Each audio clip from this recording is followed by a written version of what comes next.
Aujourd'hui, on va réaliser la jupe Delta. C'est une jupe fluide, en jersey, et elle a la particularité d'être asymétrique. Elle a surtout été conçue pour vous apprendre à réaliser une ceinture élastique prise en sandwich à la taille de la jupe.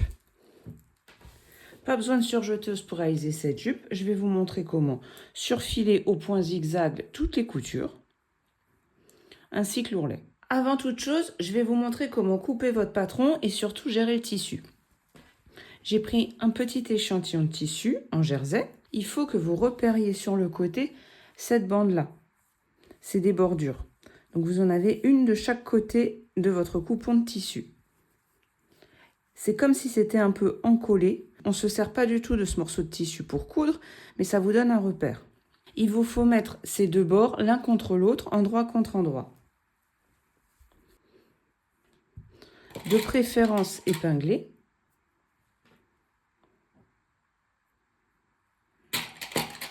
Vous avez doublé votre tissu. Le droit fil va être dans ce sens, parallèle à la bordure. Pour vous aider encore plus, vous pouvez aussi épingler ce bord en haut. Sur le côté, c'est formé un pli. Ce pli vous sera très utile dans la majorité des patrons. J'ai reproduit mes pièces de patron en version mini pour qu'elles rentrent dans la caméra. Quand vous avez l'indication au pli, il suffit simplement d'aligner sur le pli de votre tissu. Attention, dans certains cas, vous avez un motif. Par exemple, ici, les feuilles vont vers le bas. On va donc considérer que le tissu est à l'envers. On préfère avoir les feuilles qui vont vers le haut. Vous retournez simplement votre tissu. Il est toujours aligné, vous avez toujours votre pli. Et cette fois, vous pouvez déposer votre patron sur le pli dans le bon sens. Ça, c'est le haut de mon patron. Ça, c'est le haut de mon tissu. Le patron de la jupe Delta est constitué de deux pièces coupées en double. La première qui est le côté de la jupe ici au pli. Et le second, c'est le devant et le dos de la jupe qui n'est pas coupé au pli mais qui est quand même coupé en double. Sur ce patron, la flèche indique le droit fil et la pointe de la flèche montre le haut du patron. Pour épingler votre patron, vous pouvez utiliser des poids, mais pour ce genre de tissu fin, ça va être compliqué parce que ça va glisser et bouger. Vous épinglez simplement le long de la marge de couture, c'est-à-dire tout au bord du papier.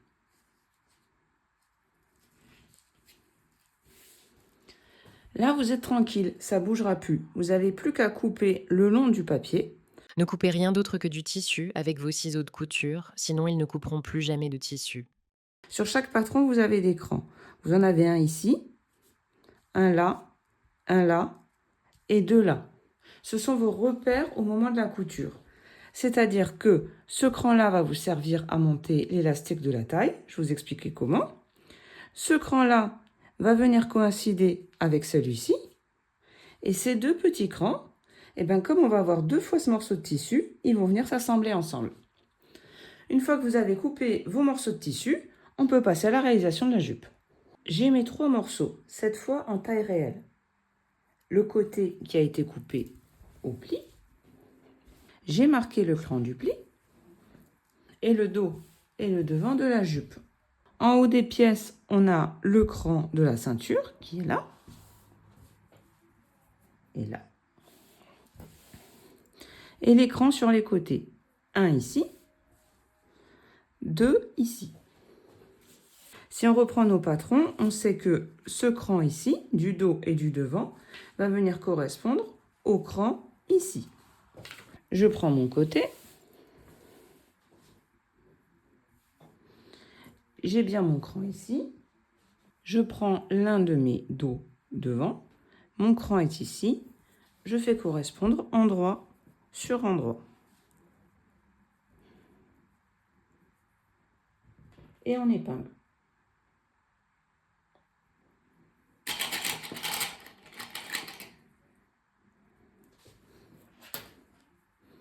J'épingle d'abord les bords, en haut et en bas.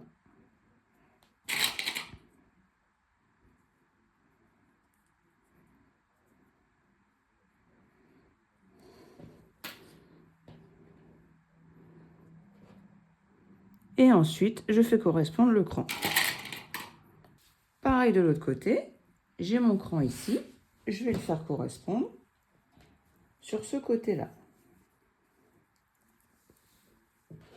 Mes deux côtés sont assemblés, on va venir coudre ici et ici au point droit à 1 cm de marge de couture. Je pose mon tissu à 1 cm de l'aiguille, juste ici. Vous pouvez vous aider d'un guide ou du washi au début pour aller droit. On commence par une marche arrière et on y va.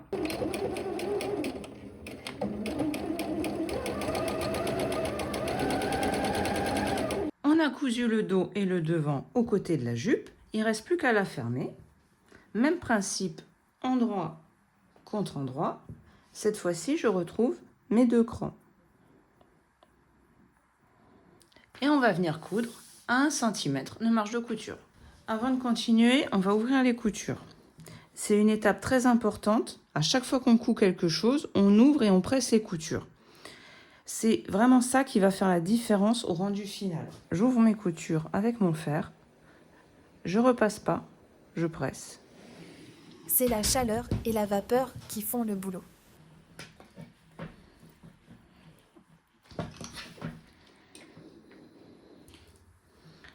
Sur l'endroit, on a tout de suite un rendu beaucoup plus net. Comme l'objectif c'est de surfiler, et bien après on les recouche. C'est-à-dire qu'on va les mettre d'un côté ou de l'autre de la jupe. Et on fait cette opération pour les 3 coutures qu'on vient de réaliser. Ensuite, on passe à la machine à coudre et on va venir surfiler ici au point zigzag. J'ai sélectionné un point zigzag moyen, et en largeur et en longueur de point. Je prends bien mes 2 épaisseurs ensemble, on va tout surfiler en une seule fois.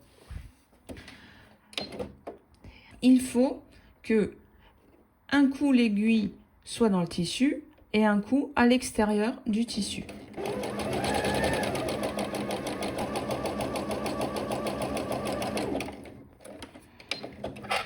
Voici ce que ça donne à l'endroit et à l'envers. Il faut un peu d'entraînement, mais là vous avez 3 coutures à surfiler, donc je pense qu'à la fin vous maîtriserez bien le point de surfil à la machine à coudre. Maintenant que nos coutures sont surfilées et que la machine est toujours réglée en point zigzag, on peut en profiter pour faire le surfil de l'ourlet du bas. Donc même principe que tout à l'heure, on va juste faire un point zigzag tout le long, un coup sur le tissu, un coup à l'extérieur du tissu, mais cette fois on prend qu'une épaisseur, celle du bas de la jupe.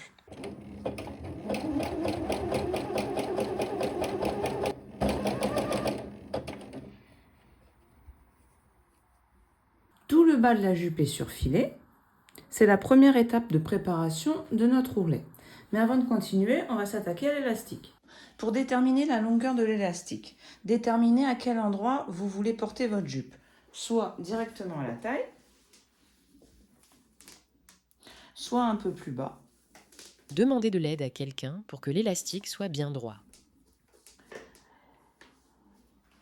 Il ne faut pas trop serrer l'élastique, il ne faut pas trop qu'il soit lâche non plus, il faut vraiment qu'il épouse votre corps, que vous soyez à l'aise avec. D'après ce qu'on a mesuré sur le mannequin, il faudra que mon élastique fasse une boucle comme ça autour de la taille. Mais avant de couper, on va prendre cette mesure et on va y rajouter 4 cm.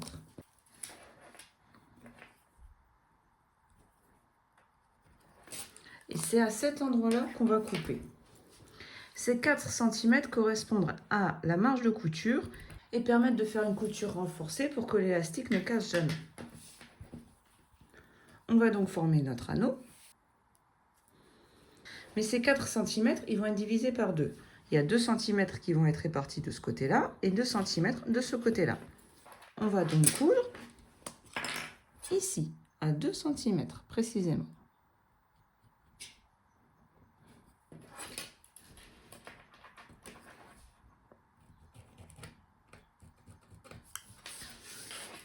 Pour être sûr que l'élastique ne craque jamais et ne bouge pas dans le temps, il va bien falloir assurer les marches arrière au début et à la fin de cette couture.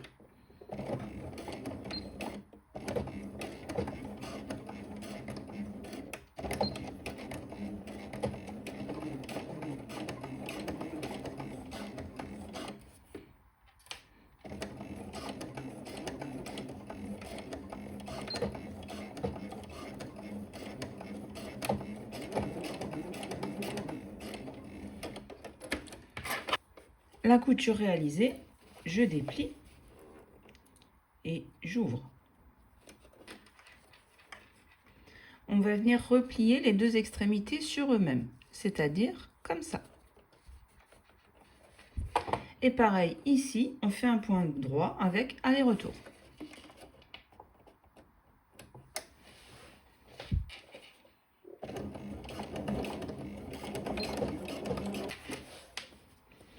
On fait exactement la même opération de l'autre côté. On replie et on coud.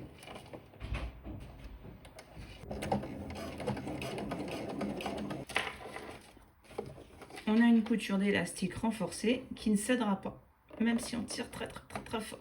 En haut de ma jupe, j'ai 4 repères. L'écran qu'on a formé au moment de la découpe du tissu, j'en ai un là, un ici, un autre là, et le dernier repère, c'est cette couture-là. Il faut aussi que j'ai 4 repères sur mon élastique. Le premier repère, il est facile, c'est la couture qu'on vient d'effectuer. À partir de cette couture, si on plie, on retrouve un deuxième repère de l'autre côté. Je le marque. Si je fais correspondre ce cran à cette couture,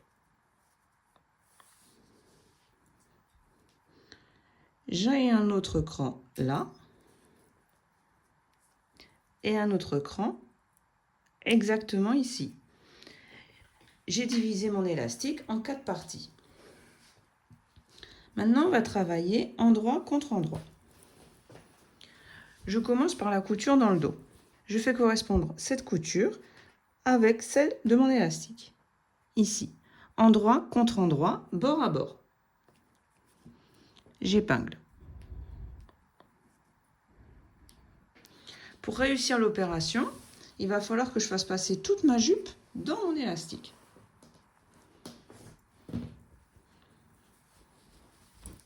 Je peux comme ça faire tout le tour de ma jupe. Je cherche le cran suivant. Il est là. Et le cran suivant, évidemment, il est de l'autre côté. Donc, le cran suivant, il est là. Je vais m'en remettre un ici. C'est pas grave. Voilà. Votre élastique est plus court que la taille de la jupe. Vous affolez pas, c'est complètement normal. Je cherche le cran suivant, qui est là. Sur mon élastique, il est ici. Donc, je fais correspondre en haut. Et j'épingle.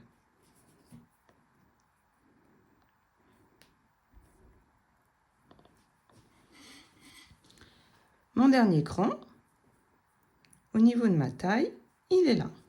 Et le dernier cran de mon élastique, il est ici. C'est-à-dire qu'en haut, il est là.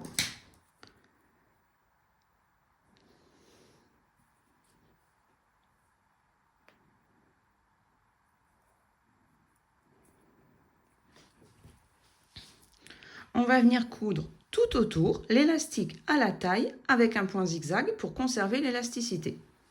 Je me positionne à l'endroit le plus casse-pompon, c'est-à-dire là où j'ai mes surépaisseurs. Je me mets bien bord à bord et j'ai réglé ma machine sur le point zigzag. Cette fois-ci, l'aiguille de mon point zigzag doit rester dans le tissu, à l'intérieur du tissu et à l'intérieur du tissu, mais doit quand même être relativement au bord. Il faut faire des tests au départ. Aiguille plantée. Pour commencer, j'y vais doucement. On passe tranquillement la surépaisseur du début.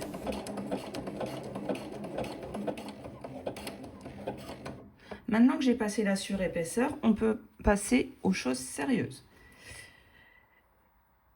Je tire mon élastique de manière à ce qu'il soit à la même longueur que mon tissu. Je ne tire pas mon tissu. Mon tissu en dessous, il ne fronce pas. Je tire juste l'élastique. Je reste bien bord à bord.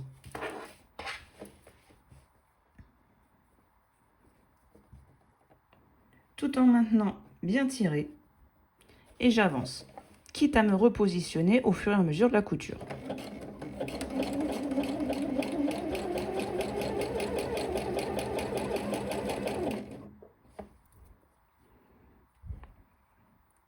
Voilà, je me repositionne, je tire bien mon élastique. Mon tissu est droit, bord à bord, et j'avance.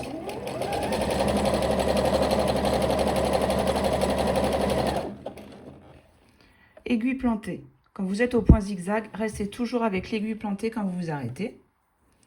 Là, je peux enlever mon aiguille. Je vois bien que mon cran est ici, le cran de mon élastique aussi. Je fais correspondre les deux en tirant. Comme ça. Je reste bord à bord. Et je vais jusqu'au bout sans bouger mes doigts.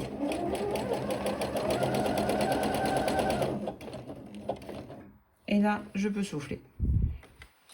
Je renouvelle l'opération jusqu'à l'aiguille suivante. Et là, surtout, il faut revenir un petit peu dans ces points.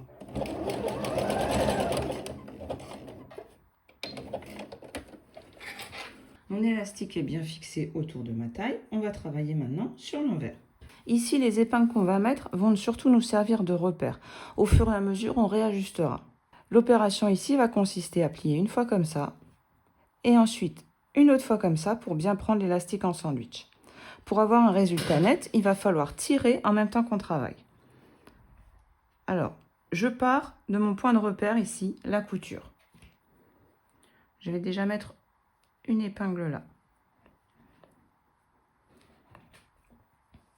Je tire pour que mon tissu soit bien à plat sur l'endroit comme sur l'envers. Et je mets une épingle. Et je continue comme ça tout le tour. Pareil ici, il faut que ma couture corresponde à ma couture. On va venir coudre ici au point droit. En point de repère, on prend la largeur du pied qui va suivre la ceinture comme ça. Sur l'endroit, c'est le fil de la canette qu'on va voir et on aura un joli trait droit tout le long. Comme tout à l'heure, je commence à l'endroit le plus problématique, c'est-à-dire là où j'ai une surépaisseur. Aiguille plantée. On avance un petit peu pour aider la machine.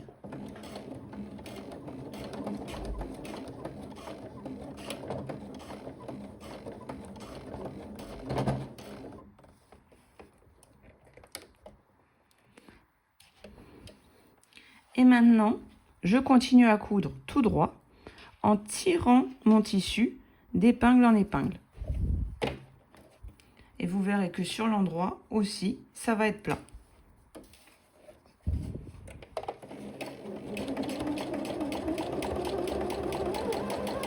Si j'ai un bourrelet qui se forme comme ça, je tire un peu mon tissu vers le bas, hop, et il s'en va. L'idéal ici, c'est d'utiliser une aiguille double pour cette surpiqûre.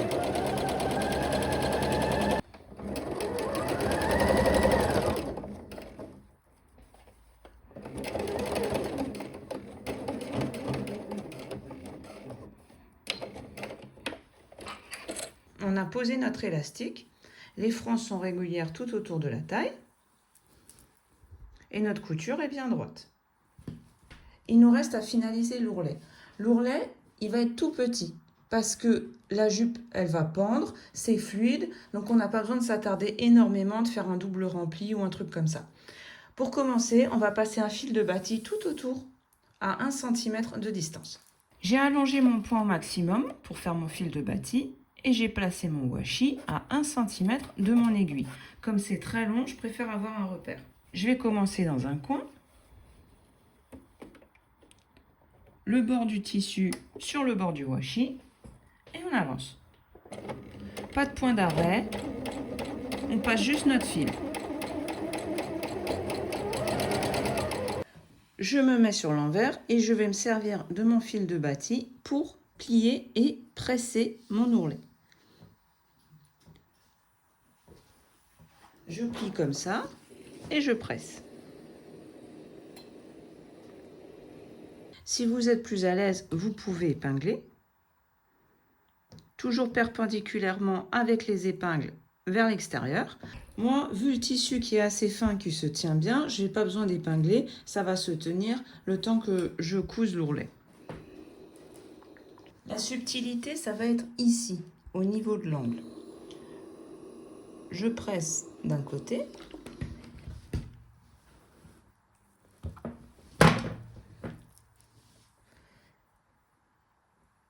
et je represse de l'autre.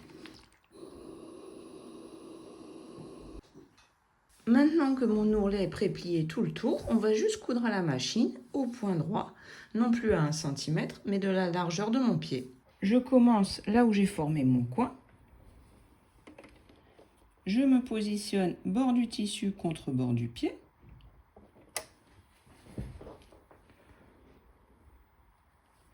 Je mets mon tissu à plat.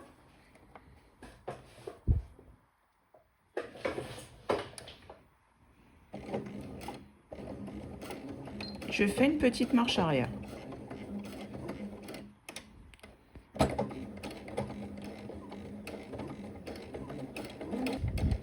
Au fur et à mesure que je couds, je m'assure de bien mettre mon tissu à plat et que mon ourlet soit bien sur l'envers.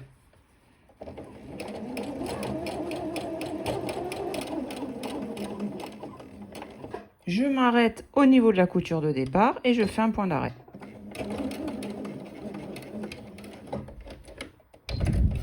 J'ai cousu mon ourlet. C'est propre sur l'envers et sur l'endroit. Il ne me reste plus qu'à couper tous mes fils et à enlever le fil de bâti. Pour enlever le fil de bâti, c'est facile. Vous voyez, avec un découvite, le fil part tout seul. Ça, c'est parce qu'on a allongé le point au maximum. Notre jupe asymétrique delta est terminée.